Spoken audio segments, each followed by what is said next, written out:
Salut à tous et bienvenue justement à ce tour informatif ici direct sur votre télévision Grande Vision Héritage, bien sûr avec une thématique intéressante sur la table. Nous allons revenir sur l'annonce du dialogue par justement les présidents de la République après échange avec quelques leaders religieux depuis que le président Félix Tshisekedi a annoncé le 17 juillet dernier la tenue d'un dialogue national inclusif. La question n'est plus de savoir s'il aura bel et bien lieu, mais avec qui et pourquoi justement faire. Des visions semblent s'opposer d'un côté les pouvoirs de Kinshasa qui voient dans le dialogue l'occasion de bâtir un front intérieur contre l'agression rwandaise. De l'autre, il y a justement une partie de l'opposition qui en entend un règlement de tous les différents Congolais. Voilà des questions qui seront soulevées au cours de ces numéros d'ici direct. Une opposition qui semble déjà se fracturer. Quid de l'AFC M23? Quelle sera cette approche et quelle marge de manœuvre auront donc la CENCO et l'ECC? Pour en débattre, M. Jean-Claude Kapeta-Kayati, qui est cadre du MLC. Bonjour monsieur et bienvenue. Bonjour monsieur le journaliste, bonjour à tous les spectateurs de la radio Héritage. Je salue également tous les deux co-débatteurs ici présents, également celui qui technique nous accompagne dans les différents ménages. L'MLC se porte bien. Très très bien monsieur le journaliste. D'accord. Le parti est en mouvement et nous sommes aux aguets. Bien sûr. Monsieur Denis Belessi, l'incontournable opposant, cadre du SID, bonjour. Là, vous êtes SID ou C64? Non, C64, ce n'est pas un parti politique. Ok. Je suis le membre de SID en tant que secrétaire exécutif chargé des finances. Ça se porte bien, les partis? En super forme. Et d'ailleurs, c'est le parti majeur pour le moment en RDC. Comment ça? Dans l'opposition ou bien dans l'ensemble? Un parti que le président pouvait dire aujourd'hui, la journée ville morte, les gens s'assoient, restent dans la maison. Ok. C'est ça. Monsieur Alain Kazadi, cadre de ARDEV, bonjour et bienvenue. Bonjour monsieur Jean-Claude et bonjour à tous les téléspectateurs de cette grande chaîne. Toujours pour moi une occasion d'être sur ces plateaux prestigieux pour parler de la République démocratique du Congo, et je profite pour saluer les co-débatteurs avec qui discutons la République démocratique du Congo ce soir. Alors, on aime d'abord parler des soirs. ARDEV se porte bien. Oui, les partis de Jacques Yaboula Katui Wandani, notre autorité morale, se porte bien, hormis des petits bruits qui ont été occasionnés par des fondeurs de troubles. Vous savez que dans une famille, des fouteurs de troubles ne manquent pas. Mais les partis se portent à merveille. Voilà pourquoi, parmi les communicateurs du parti, je suis sur ce plateau ce soir. Merci. Allez, ici direct, c'est parti.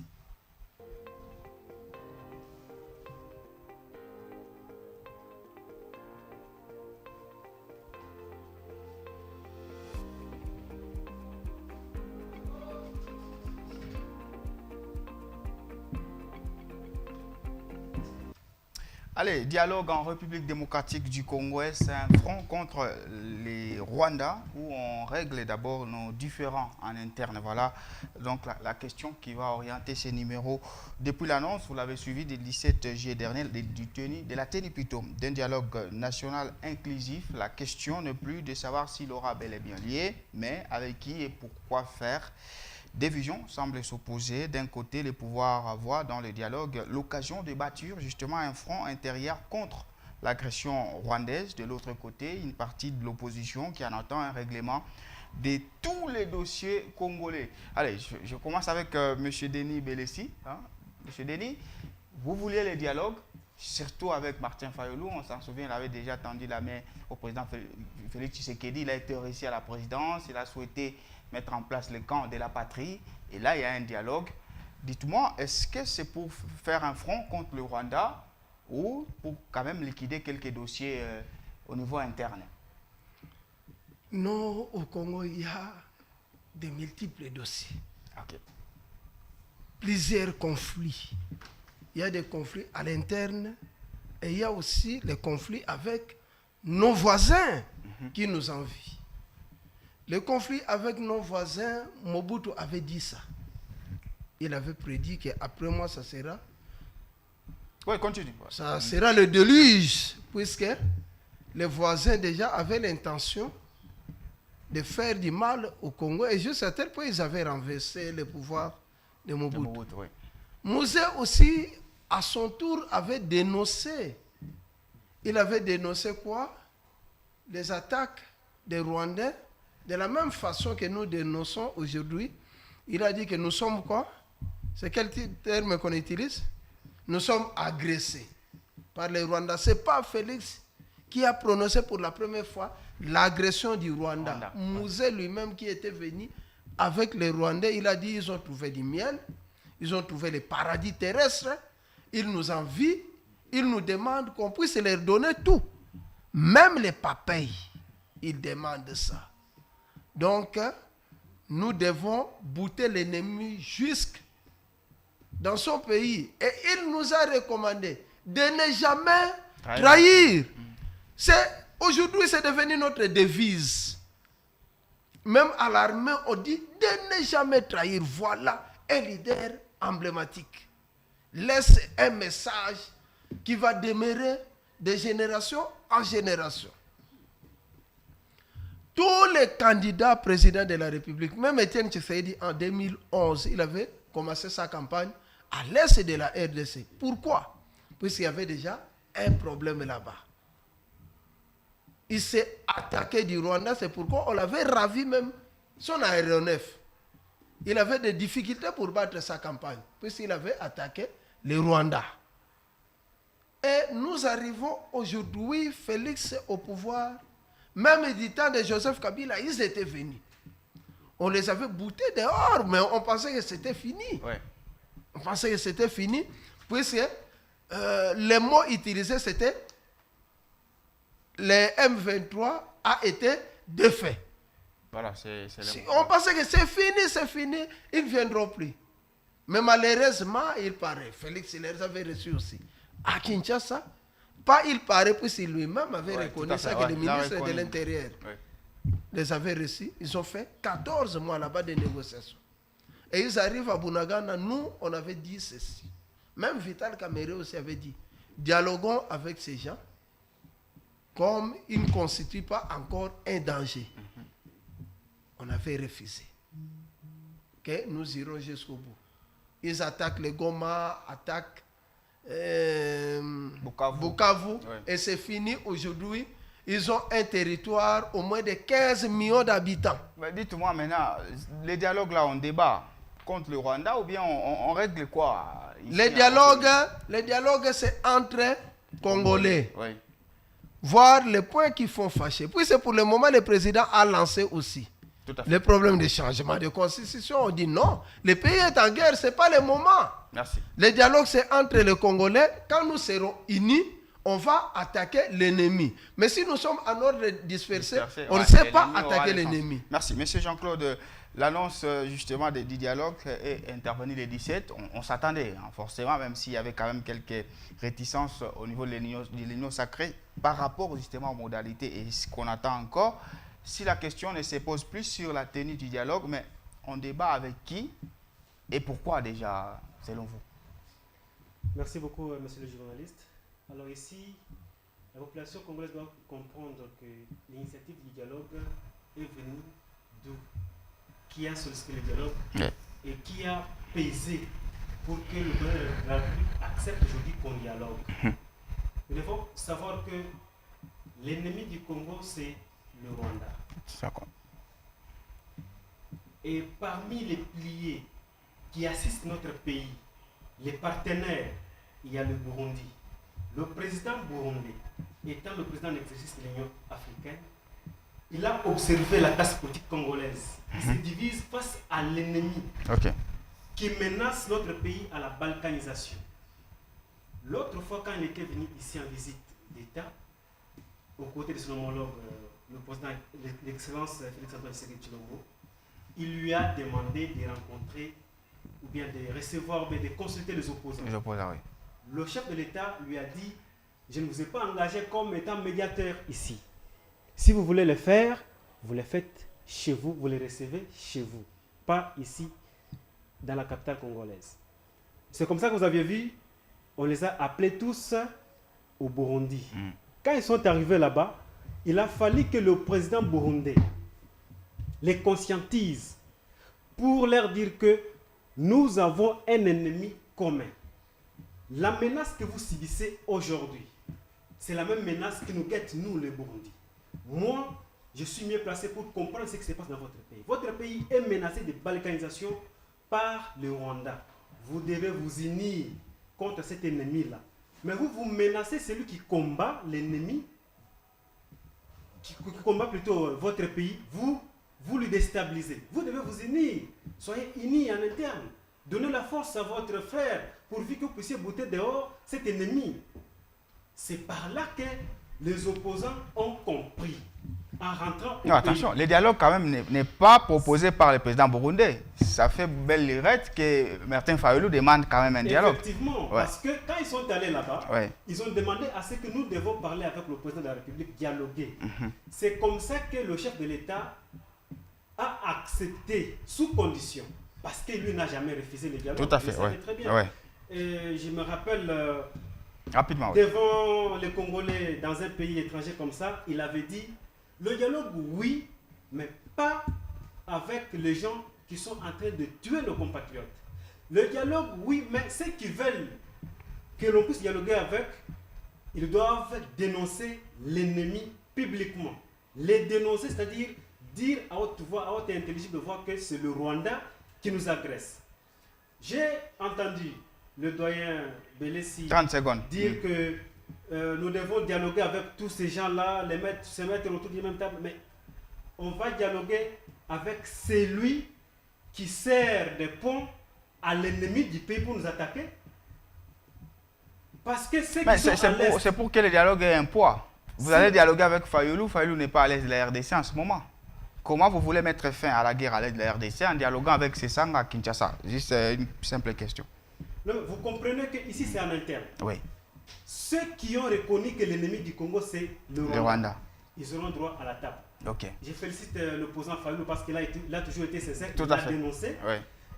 À un moment donné, parce que lorsque le chef de l'État avait demandé à ce que ces opposants qui sollicitent le dialogue doivent les dénoncer, c'est ça aussi s'était exprimé devant, je vois, c'est Top Congo. Oui. Il avait reconnu que le Rwanda nous agresse. Et donc vous comprenez qu'il y a certains opposants, jusqu'à la preuve du contraire aujourd'hui, ils n'ont pas encore reconnu Merci. que le Rwanda nous agresse. Cela veut dire qu'ils sont en connivence. Oui. Et donc ceux qui sont en connivence avec le Rwanda n'auront pas plutôt la place à la table. Merci, je reviens à vous pour Parce que l'autre le question. dialogue, comme l'a dit le cardinal Ambongo, le dialogue a pour objectif de faire un front commun en interne afin de bouter dehors Merci. l'ennemi qui nous agresse. Merci. Maître Alain Kazadi, voilà, le dialogue est annoncé. On attend justement les modalités chemin faisant, comme l'a dit le cardinal Ambongo. Mais on sent que du côté de l'opposition, il y a une sorte de fracture, en fait. Il y a ceux qui attendent bonnement les dialogues, mais M. Fayulu, Sesanga. Il y a d'autres comme Nanga, qui est aussi opposant, mais qui a quand même boudé ces dialogues. Vous pensez que c'est une stratégie du pouvoir pour essayer un peu de diviser, en fait, l'opposition? Merci, monsieur Jean-Claude. Moi, j'ai une analyse tellement partagée quand on parle de dialogue. Ok. Et surtout dans les contextes dans lesquels nous sommes dans ces pays ici. Ma première analyse, c'est de dire, nous allons dialoguer, oui. J'aime d'abord le dialogue. Quand quelque chose ne va pas à l'interne, nous devons dialoguer pour trouver les problèmes. Mais nous devons poser les bonnes bases aujourd'hui. Qu'est-ce qui ne va pas aujourd'hui? Est-ce que c'est à l'interne qui ne va pas? Ou c'est l'extérieur qui vient nous menacer? La République fait face à des choses. Ici, nous avons des ennemis. Nous avons les Rwandais qui viennent nous agresser, mais nous avons les Congolais qui sont frustrés pour des raisons qui sont propres à eux, même si ça ne leur demande pas l'autorisation de prendre les armes, qui ont pris en otage une partie du territoire. Ça, c'est une analyse qu'on doit d'abord comprendre comme ça.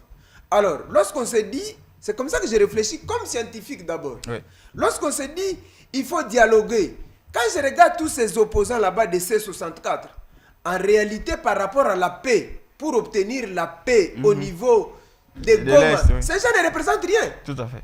Ça, ces gens ne représentent rien.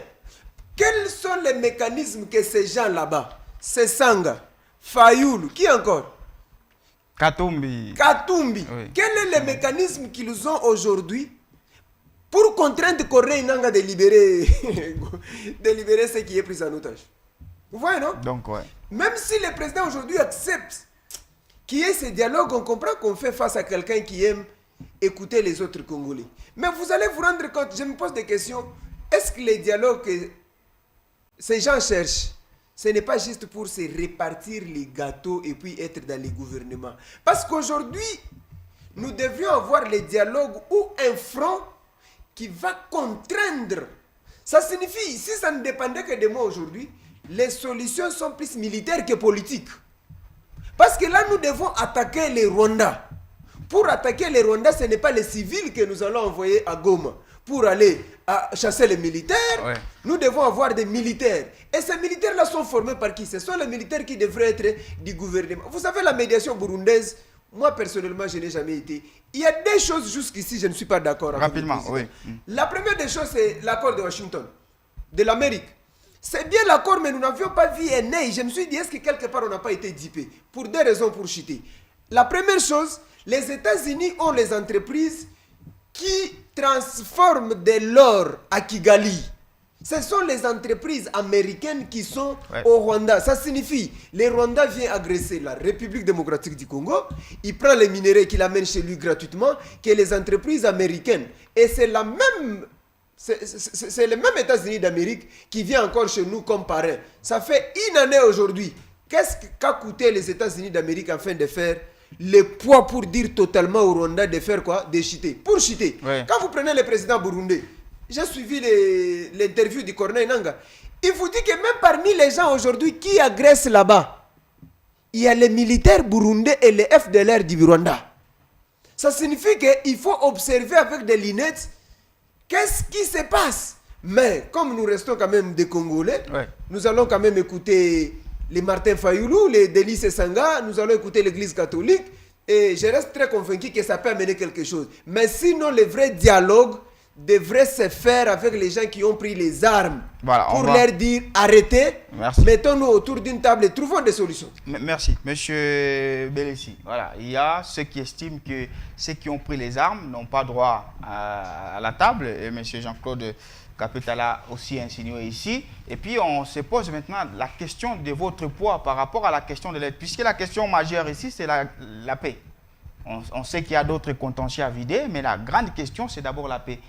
Que vaut cette opposition à Kinshasa pour essayer de contraindre ceux qui sont à l'aide de la RDC pour justement rétablir la paix? Oui, la question aujourd'hui c'est la paix, mais le problème c'est entre d'abord, quand il dit là, il peut avoir une partie des raisons, c'est entre les deux protagonistes, qui est Félix Tshisekedi et Kabila.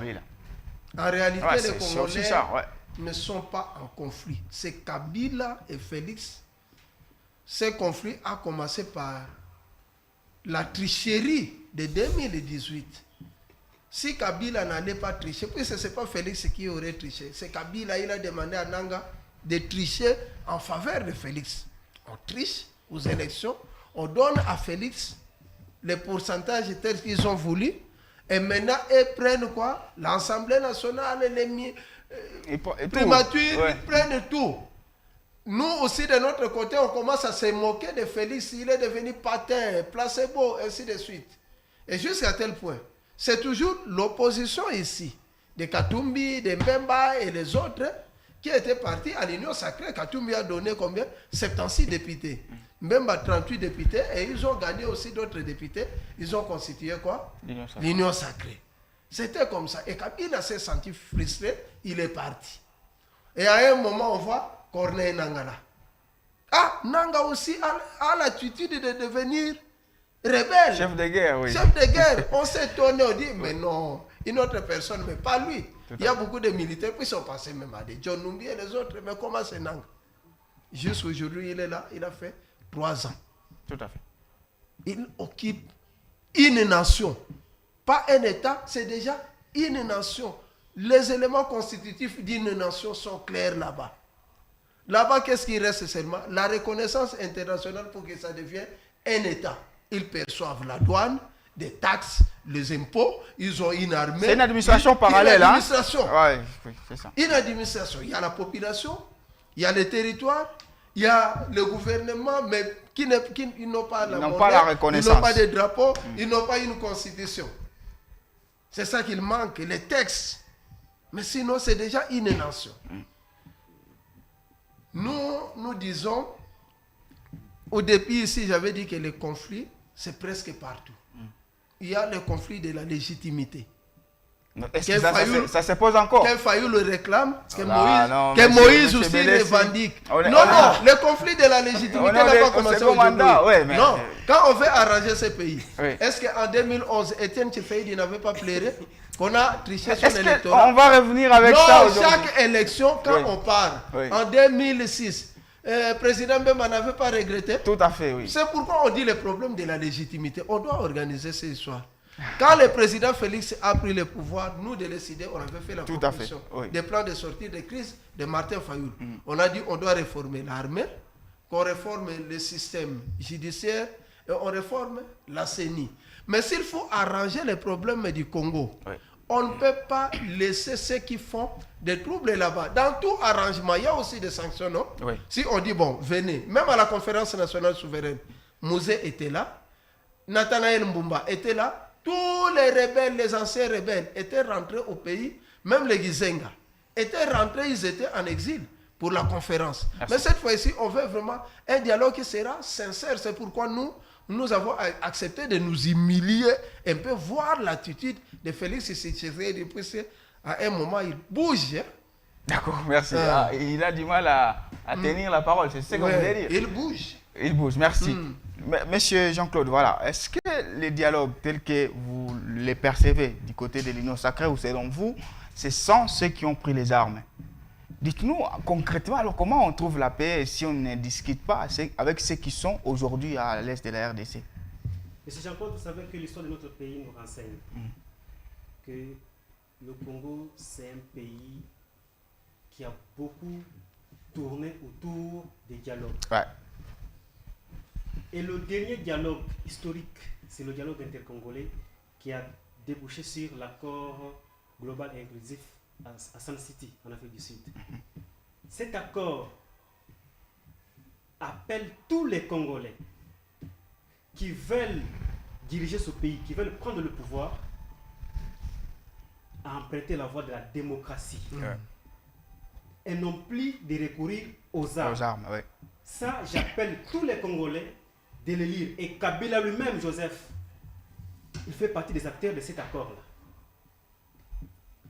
Si vous allez dans la Constitution, article 52, alinéa 2, la Constitution dit ceci: aucun individu ou groupe d'individus ne peut utiliser une portion du territoire national comme base de départ d'activités subversives ou terroristes contre l'État congolais ou tout autre État. Et ça, c'est interdit par la Constitution. Et vous allez à l'article 64 qui s'approprie. Un point de départ. Et pourtant, c'est un article qui est pour le peuple congolais. Ils sont aussi ils font partie du peuple. C'est nous. Est-ce que vous avez le peuple? L'article 64, c'est notre peuple. Rapidement. Alinéa 2. Toute tentative de renversement du régime constitutionnel constitue une infraction. Veuillez suivre le micro. Oui, constitue, merci beaucoup. Constitue, je disais, toute tentative de renversement du régime constitutionnel constitue une infraction imprescriptible, j'y arrive, contre la nation et l'État. Elle est punie conformément à la loi. Comment souhaitez-vous que nous puissions dialoguer avec les gens qui violent la Constitution? Mais maintenant, comment on trouve la paix? Rapidement, oui. Comment souhaitez-vous que nous puissions diriger avec les gens qui violent la Constitution intentionnelle? Quoi, par exemple? La marche constitutionnelle. Et pourtant, parce que les gens de l'AFC M23, il y a des négociations qui se passent, je pense, en Suisse. Tout à fait, Suisse, oui. Les négociations qui ont débuté au Qatar, à Doha, et ont été délocalisées pour amener en Suisse. Tout à fait. En fait, vous voulez que le dialogue avec ces gens combien de fois? On parle avec eux en Suisse, et d'ailleurs, si ces négociations échouent, c'est parce qu'ils viennent avec les revendications de l'ennemi du Rwanda.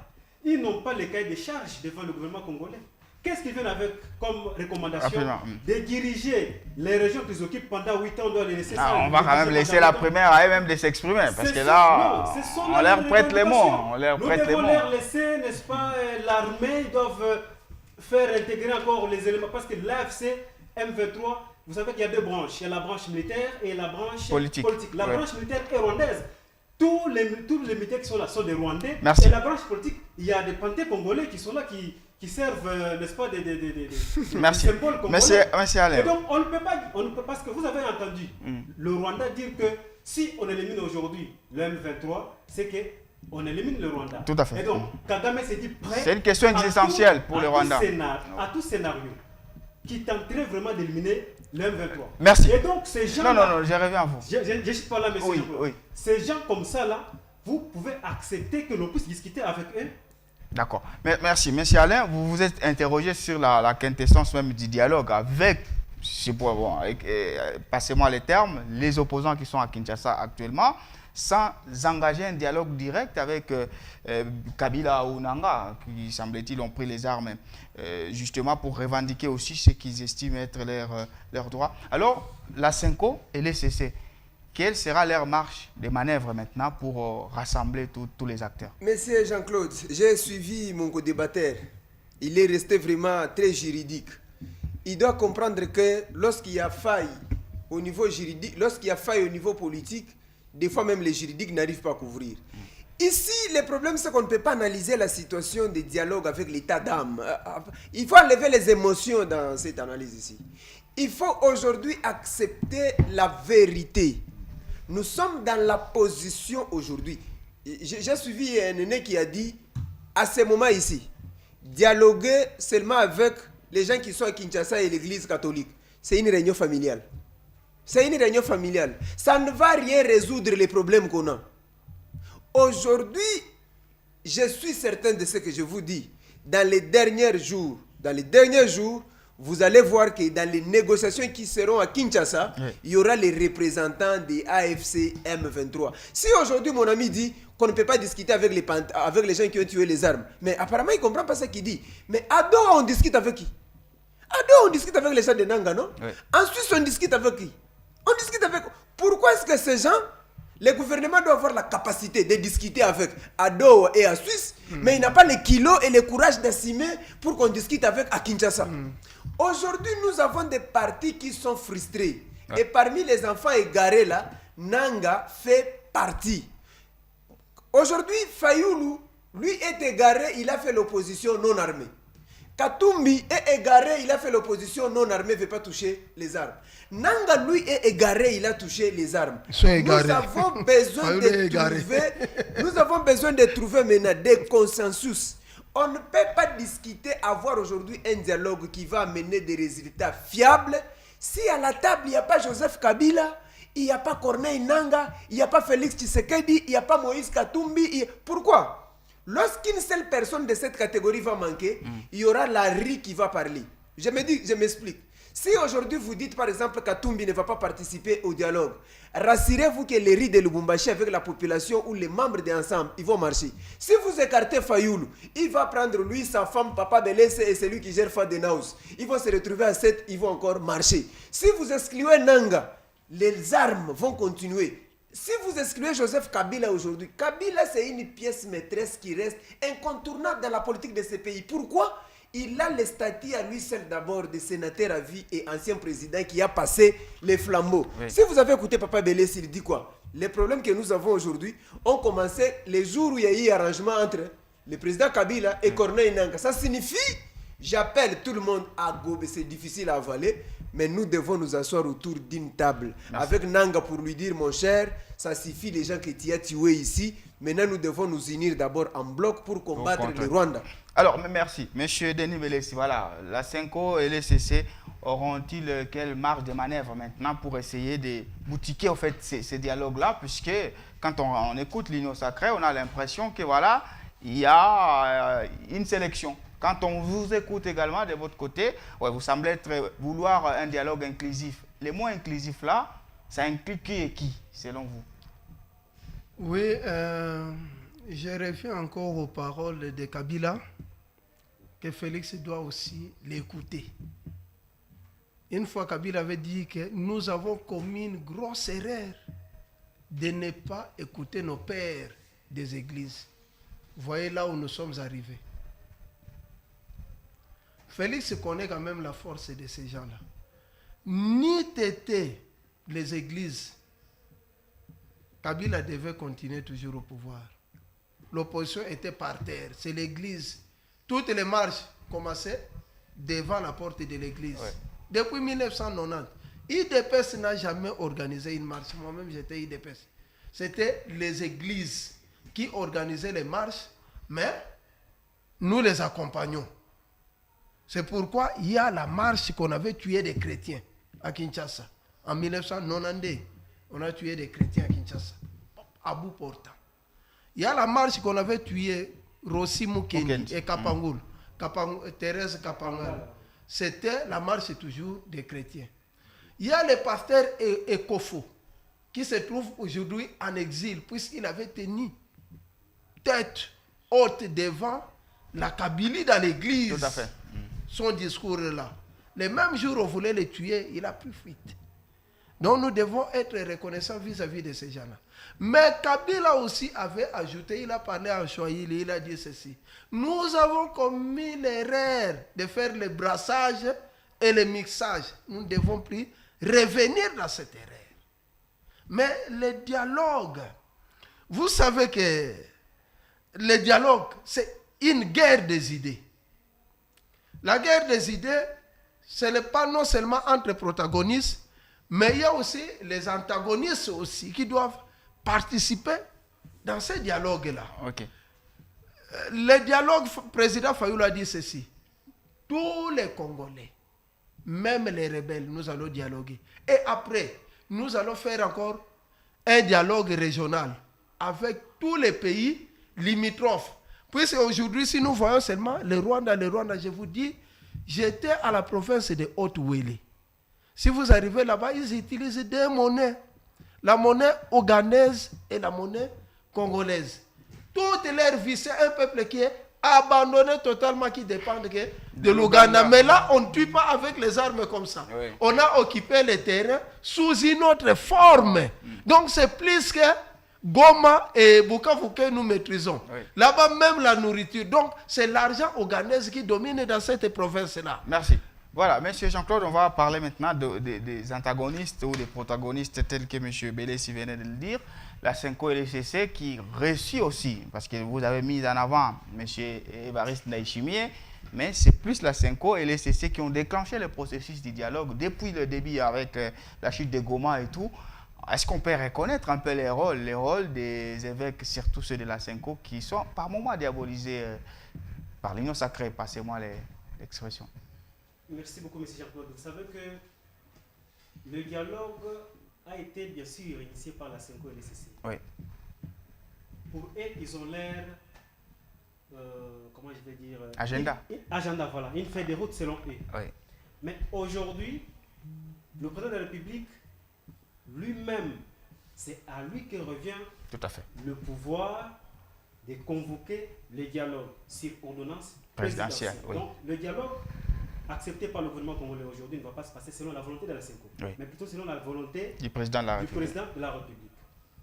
Moi, je suis étonné de voir que ce soit la toute première fois que le responsable des églises, je dirais de la Senko pour bien préciser, ait reconnu officiellement que nous avons été agressés par le Rwanda, qui n'a même pas cité bien parce qu'il a dit l'agression que nous subissons à l'est du Rwanda. Bon, on l'a toujours fait plusieurs fois. Ouais, il faut quand même. Plusieurs fois, c'est un père de l'église. Il a même fait la moto. Ils étaient partis là-bas, même à la moto. Il est rentré à Kinshasa, il a dit que le pays est balkanisé. Les gens de l'UDPS étaient partis jeter les cailloux à l'archivêché. Il a déjà reconnu ça depuis longtemps. S'il vous plaît, doyen. Dans le conflit actuel que nous avons, la Senko n'a jamais reconnu l'agression du Rwanda. Je vous dis que plutôt, déjà... la Senko a véhiculé le message du Rwanda avec les communiqués qu'ils ont balancés sur mais c'est l'église, non, c'est le rôle de l'église. La stigmatisation des Baswahili, qui est un message lancé par les laboratoires rwandais. Et donc, c'est sous pression du gouvernement congolais que le cardinal Ambongo a reconnu aujourd'hui que nous sommes agressés par le Rwanda. Chacun interprète de sa façon. Hein. Et ça, c'est déjà un acquis. Okay. Il est appelé à la conscience, à la raison. Et ça, nous avons mis à l'actif de l'Église. Mais si Mbemba est là, c'est grâce à Mbongo. On l'insultait ici par les gens de l'IDPS. À Keko Lukela, Mbemba Moussala, Keko Lukela. On doit quand même être reconnaissant. C'est Mbongo qui était parti voir Jean-Pierre, non? Lui dire d'aller à l'Union Sacrée. S'il vous plaît, C'était comme ça. Jean-Pierre Mbemba a rejoint l'Union Sacrée en tant que patriote. Non, c'est le candidat qui est parti à Guémena. Le chef de l'État avait lancé un message à tous les Congolais. Oui, justement. Et tous les Congolais qui étaient prêts à servir la nation sont partis consulter le président de la République aux consultations qui avaient été initiées par le président de la République. Jean-Pierre Mbemba n'avait jamais été consulté par Cardinal Ambongo. Ça, non, il l'avait vu. Vous nous informez. Ça, c'est votre information, je vous concède. Mais je vais vous dire que Mbemba est patriote. C'est quelqu'un qui est animé par la volonté de voir ce pays-ci émerger, ce pays-ci vivre en paix. C'est pourquoi vous l'avez vu sur le devant de la scène, quand les défis sont tombés. Il a mobilisé la population congolaise de s'élever, de s'unir. Mais c'est que certains n'ont pas fait. C'est ça, c'est que le président de la République est en train de demander aux Congolais d'avoir l'amour patriotique de notre pays. J'ai entendu mon co-débatteur à côté, Maître Alain Kazali, dire que Kabila doit être à la table, Nanga doit être à la table, mais c'est ce que j'ai dit, que les dialogues ont fragilisé notre pays. L'âme de l'État congolais est fragilisée. 1+4, mon ami, il y avait qui? Qui réagissent, voilà, vous allez répondre. Oui, merci. Les dialogues ont fragilisé l'âme de l'État congolais. Aujourd'hui, après tout ce que nous avons vécu, nous devons appliquer la loi. Celui qui a violé, nous devons le sanctionner. Voilà, maintenant, aujourd'hui, les gens prennent les armes parce qu'ils savent que... On va dialoguer. Je dois dialoguer, je serai blanchi. Et voilà maintenant Kabila qui a dirigé pendant 18 ans ce pays. Un ex-président de la République. Il n'a même pas honte là où il est. Ah, on va rester courtois. Non, mais je suis courtois. Ah, oui. Mais c'est un ex-président de la République, je l'ai respecté. Oui. Mais il doit avoir honte de ce qu'il fait. Parce qu'il tue les populations qu'il a dirigées. Merci. Et pourtant, lui, il devrait jouer un rôle majeur dans ce pays comme étant consultant, comme étant une sagesse à laquelle on devrait recourir. Merci, monsieur. Vous comprenez que ceux qui ont pris les armes ont violé la Constitution. Okay. Ils doivent être punis. D'ailleurs, ils ont déjà des sanctions. La plupart déjà sont... Le porte-parole du gouvernement l'a dit, ils ont déjà leur procès. On ne peut pas instaurer le dialogue comme étant un cadre pour aller laver les gens. Voilà, c'est même ça la question. Procès, leur jugement. Merci, laissez-moi. Maître Alain, c'est là la question aussi, parce que certains opposants qui ont pris les armes sont déjà sanctionnés par la justice. Et donc, le dialogue sera peut-être une sorte de blanchisserie. C'est ça. Si on conçoit, on fait de manière pratique ces dialogues-là, ça va essayer un peu de mettre de côté la justice et on privilégie les options politiciennes. Monsieur Jean-Claude, je suis d'avis que quand quelqu'un prend les armes, il faut les châtier et les punir. Ouais. La deuxième question, il faut aussi savoir pourquoi quelqu'un a pris les armes.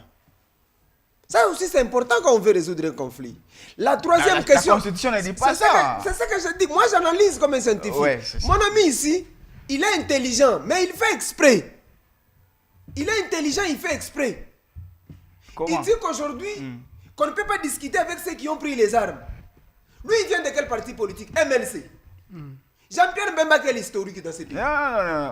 On parle de maintenant. Parlons de maintenant. Je n'ai pas touché à la vie privée de Jean-Pierre Mbemba. Okay. Nous avions eu dans ce pays les gouvernements d'union nationale 1+4. Qui était autour de 1+4 à l'époque? Mbemba ne faisait pas partie. Il n'avait pas pris les armes. Il n'avait pas violé la Constitution. Il avait violé la... C'est pour te dire quoi? Mobutu avait dit une phrase que moi j'ai aimée et que je retiens jusqu'à aujourd'hui. Quand il s'agit de la paix, il faut aller négocier même avec les diables. C'est ça le problème. Ici, nous sommes contraints ici de dire... Je vous ai donné des exemples. Hein? Ici, pour qu'on ait la paix. Aujourd'hui, Mbemba n'est pas rebelle. Pourquoi? Parce qu'on a fait le dialogue de 1+4. Il a accepté, il a déposé les armes. Il a intégré officiellement le gouvernement. Aujourd'hui, il assume. Qu'est-ce qui vous empêche aujourd'hui de dire qu'en convoquant Corneille Nangaa Kinshasa, on peut aussi le conscientiser de dire Corneille Nangaa dépose. Parce que nous avons déjà un ex-rebelle, Mbemba, qui avait pris les armes, qu'on a conscientisé, qui est devenu aujourd'hui important dans la République. Jurisprudence. C'est une jurisprudence, voilà. Mais il a parlé de la fragilisation du pays. C'est ça que je dis. Si la fragilisation nous a fait partie d'un pas à un autre vers où nous sommes aujourd'hui, nous devons nous inspirer de ça. Ça signifie, le premier dialogue nous a donné quand même cet aspect. On a pris 4 rebelles, on les a mis autour du président Kabila, on a formé 1+4 qui aboutit aujourd'hui à là où nous sommes. Oui. Tentons encore de reconstituer avec les gens autour d'une table et mettre maintenant les mécanismes pour dire que ça ne soit pas... Sinon, mon ami ici, on ne peut pas libérer Goma aujourd'hui si Corneille Nangaa ne décide pas de dire à ses poulets quitter là-bas, arrêtons la guerre. Est-ce que ça, mon ami... Voilà, monsieur, vous allez réagir. Monsieur Belessi, voilà, l'opposition qui avait prévu une marche d'ailleurs c'est 22, mais reportée peut-être à une date ultérieure, mais elle a conditionné disant que d'ici le 15 août, s'il n'y a pas les lignes qui bougent, elle va reprendre les actions citoyennes. Est-ce que c'est aussi ça, malgré l'annonce du dialogue, l'opposition reste prudente, surtout sur la question du changement de la Constitution? Le respect. C'est ça l'opposition que nous voudrions dans notre pays. Et une opposition polie. Le président burundais appelle l'opposition. Oui. L'opposition fait des calculs, dit si on ne part pas et que ça tourne mal, oui, comme ces gens ici ont tendance à les tuer, où irons-nous encore faire des revendications? Lui qui est le président de l'Union africaine, nous devons l'écouter. Nous sommes allés là-bas, nous l'avons écouté avec nos revendications aussi. Nous sommes rentrés à Kinshasa. Nos pères des églises que nous avions tant loués, respectés, nous ont appelés. On dit, bon, venez. On était avec le chef de l'État, il a accepté le dialogue. Restez d'abord dans vos maisons. Nous avons dit, malgré notre puissance, qu'on les écoute d'abord. Mais on donne des conditions aussi à celui qui a sollicité. On dit d'ici le 15, il faut un résultat favorable.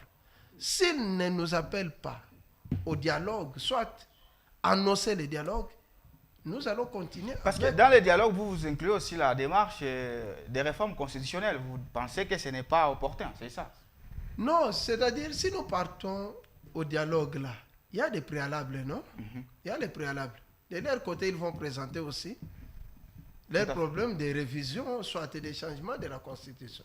C'est là où nous allons discuter avec élégance politique. Okay. Ce n'est pas n'importe qui ira là-bas. Peut-être on peut me prendre moi. S'ils ont des considérations, je pars là-bas, discuter ces problèmes, puisque j'avais fait aussi une petite vidéo que le président de la République avait suivie. On m'avait répondu aussi. Liao, le ministre Liao m'avait suivi. Il m'avait répondu aussi. Le président Fayoulou avait suivi ça. Il m'avait répondu aussi par rapport aux démarches. Puisque chaque pays évolue avec des réformes.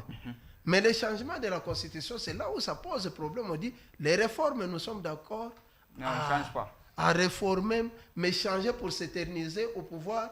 Là, nous ne sommes pas d'accord, puisqu'on doit quand même... Les jours qu'ils avaient fait leur passation, là, on avait appelé ça la passation civilisée. C'est-à-dire, on attend voir si réellement Félix est civilisé.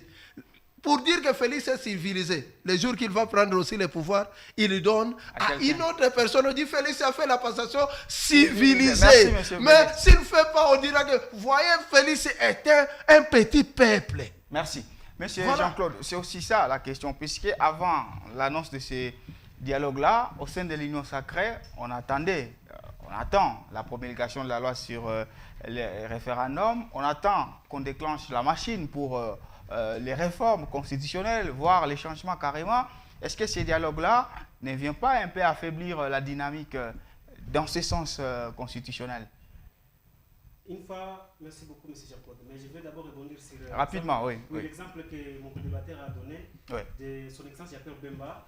Il était dans la rébellion et puis il est maintenant aujourd'hui au gouvernement par voie de dialogue. Écoutez, ne confondons pas les choses.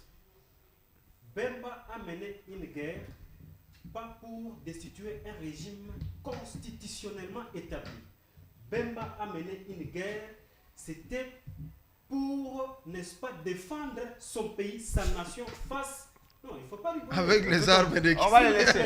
S'il vous plaît. Non, vous avez les armes de Museveni. Ce n'était pas ça la question.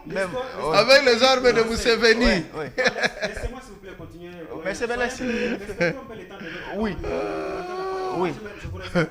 Je vous laisse. Non, puisque vous prenez aussi assez du temps. S'il vous plaît, oui. son Excellence Jean-Pierre Bemba a mené une guerre parce que les Rwandais étaient en train de menacer notre pays, à l'intérieur de notre pays. Rappelez-vous la guerre qui s'est déclenchée le 2 août 1998. Cette guerre qui avait été initiée par les Rwandais, qui appellent la rupture avec le président de Laurent Désiré Kabila. Ils ont initié une opération qu'ils ont appelée Shortcut. Cette opération consistait, n'est-ce pas, à bouter dehors le feu Laurent Désiré Kabila. C'est dans ce désordre-là que le jeune Jean-Pierre Bemba, à l'époque 36 ans, il s'est dit, mais comment mon pays peut devenir un jouet pour les Rwandais? C'est comme ça qu'il a pris les armes pour défendre on a son compris. pays. Alors, Oui. vous comprenez que après cette guerre, nous sommes allés, bien sûr, au dialogue. Après ce dialogue-là, il y a eu la constitution. Il n'y avait pas la constitution, mon frère. Quand Bemba menait la guerre, il n'y avait pas la constitution. C'est après cette guerre, après le dialogue de Sun City, que l'on a débouché sur cette constitution ici. Tout à fait, oui. Et donc cette constitution nous interdit aujourd'hui, quelles que soient vos frustrations, quels que soient vos problèmes, de prendre des armes. Moi, je donne l'exemple de l'Afrique du Sud. Jacob Zuma, avec l'actuel président. Ramaphosa. Ils sont pas modernes. C'est la même chose, Qu'est-ce ouais. que Jacob Zuma a fait? Mais il a mobilisé la population, il a créé son parti politique. Et il a gagné beaucoup de députés au niveau de l'Assemblée nationale parce que, étant donné que le suffrage en Afrique du Sud est indirect, pour que Ramaphosa soit réélu, il a fallu qu'il collabore maintenant avec les élus des Zuma. C'est ce que nous voulons. Nous ne voulons pas aujourd'hui les gens qui prennent les armes, qui vont encore attaquer notre pays. Parce que le dernier dialogue, je donne bien l'exemple de Sun City, nous a interdit par son accord global inclusif de ne plus recourir aux armes pour accéder au pouvoir. 30 secondes, 30 secondes. Sur ce point-là, tu as raison. Si vous voulez le pouvoir, mais rangez-vous sur la voie de la démocratie. Comme Fayoulou. D'accord, Faites merci. comme Fayoulou. Merci. Et donc, Oui. ce que vous avez dit là, ce n'est pas à comparer Ils vous ont perdu. avec la situation actuelle. Lui, il va conclure alors, parce que là, vous Non, n'avez pas conclu. J'arrive. La question que vous avez posée... Est-ce que ça affaiblit la dynamique de l'union sacrée sur la Constitution? Bon, là, les réformes constitutionnelles, je l'avais dit sur ce plateau, son leader à lui, dans son congrès extraordinaire qu'ils ont tenu à Kisangani avant les élections de 2023, mais il a évoqué les réformes constitutionnelles. Le Moïse Katumbi, dans son plan d'action également, lui aussi a évoqué des réformes. Oui, oui. C'est ça là, on a aussi proposé. Tout à fait. Mais nous, on se demande, il faut que le peuple congolais attende qu'elle soit au pouvoir, qu'on parle de la révision. Non, non, on ne refuse pas la révision. Pourquoi? Non, non. On ne refuse pas les réformes. On refuse les changements. Toucher à la Constitution alors qu'elle a été révisée par le passé par le régime. Non, la forme est républicaine. Oui. Étant donné que On bouge pas. les États fonctionnent selon la philosophie de leurs dirigeants. Chaque dirigeant a son plan d'action, son projet de société. Oui. Il doit aussi amener ces réformes qu'il a. Merci, donc, monsieur. Ça, là, nous disons qu'on ne peut pas interdire au peuple congolais de réfléchir sur sa constitution. 30 secondes, monsieur Alain Kazadi, avant de prendre la rubrique carton. Est-ce que le dialogue affaiblit un peu la dynamique de l'union sacrée sur la question de la constitution? Non, je ne pense pas. Je ne pense pas que le dialogue va nous affaiblir. C'est une démarche très démocratique. On dit toujours quand la terre est malade, on s'assoit ensemble pour la guérir, parce que même quand nous serons morts, c'est dans la terre qu'on va nous... Ouais. Nous n'avons que... J'ai toujours dit, l'unique bien que nous avons que ces pays ici. Moi, j'appelle toujours à la conscience. Moi, je fais toujours appel à la conscience à tous les acteurs politiques de comprendre qu'hormis les intérêts personnels, nous n'avons que la République démocratique du Congo. Et puis au président de la République, Félix Antoine Tshisekedi, je lui dis toujours, en étant garant de la Constitution, il a tout intérêt de convoquer tous les enfants. Pour le moment, ici, c'est lui le papa de tous les Congolais. Donc, même les enfants égarés. Même la Bible dit, ce que j'ai contre vous, ce n'est pas que vous allez vous perdre, mais seulement vous avez perdu votre première. Si vous reconnaissez vos péchés et que vous vous repentez, la Bible dit, même si c'est rouge comme la carmoisie, je vais les blanchir. Donc, un bon pasteur, appelez tous les hommes politiques, on s'assoit autour d'une table. Avec la Bible. Voilà. Le pays est dirigé par la Constitution. Mais c'est ça que je vous dis. Voilà, on fait la rubrique carton. Rubrique carton rapidement. Je ne vais pas conclure.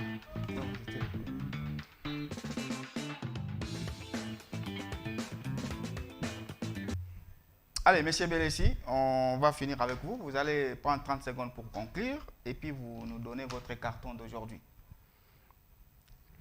Quoi que soit la durée de la nuit, le soleil paraîtra. Donc, ce soleil va paraître par notre unité. Tous les pays, presque tous les pays du monde ont connu des moments difficiles. Mais à un moment, même la France, les États-Unis, l'Angleterre, si vous suivez leurs histoires, ils sont passés par des guerres. Maintenant, c'est le tour de la RDC. Mais la meilleure des choses à faire, on va appeler tout le monde à l'unité. C'est ça que je voudrais.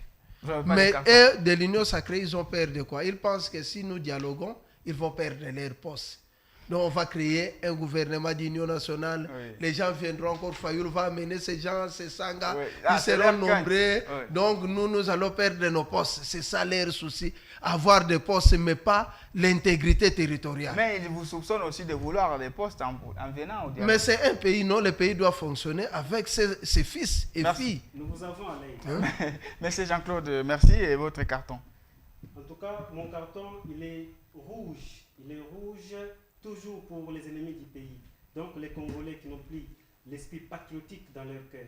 Le souci du président Félix Tshisekedi aujourd'hui est de voir tous les Congolais être jaloux de leur territoire, de leur nation. Et donc, on ne peut pas vous forcer à reconnaître que tel vous agresse. Mais vous devez vous-même voir la menace, vous devez voir ce qui se passe et comprendre que ma famille, mon pays, ma nation est attaquée par tel et condamné, quel que soit votre divergence avec celui qui est au pouvoir. Vous devez privilégier d'abord le patriotisme. Merci. Que Jean-Pierre Bemba a toujours prôné. Ah, merci, c'est bien. Merci. Maître Alain, votre carton? Mon carton, c'est un carton vert. Je l'adresse au président de la République parce qu'il a compris qu'hormis les intérêts personnels, la nation reste au-delà de tout. Il a accepté qu'on puisse aujourd'hui déclencher les dialogues. Ce qui était autrefois impossible, aujourd'hui c'est devenu quand même une réalité. Vraiment, il a fait preuve qu'il est un bon président. Je ne regrette jamais de l'avoir soutenu et je continuerai toujours à le soutenir. Merci à vous, monsieur, d'avoir bien voulu agrémenter ce moment dans Ici Direct. Les journaux arrivent dans 5 minutes. Ce sera la grande édition. Restez curieux en suivant nos programmes et au revoir.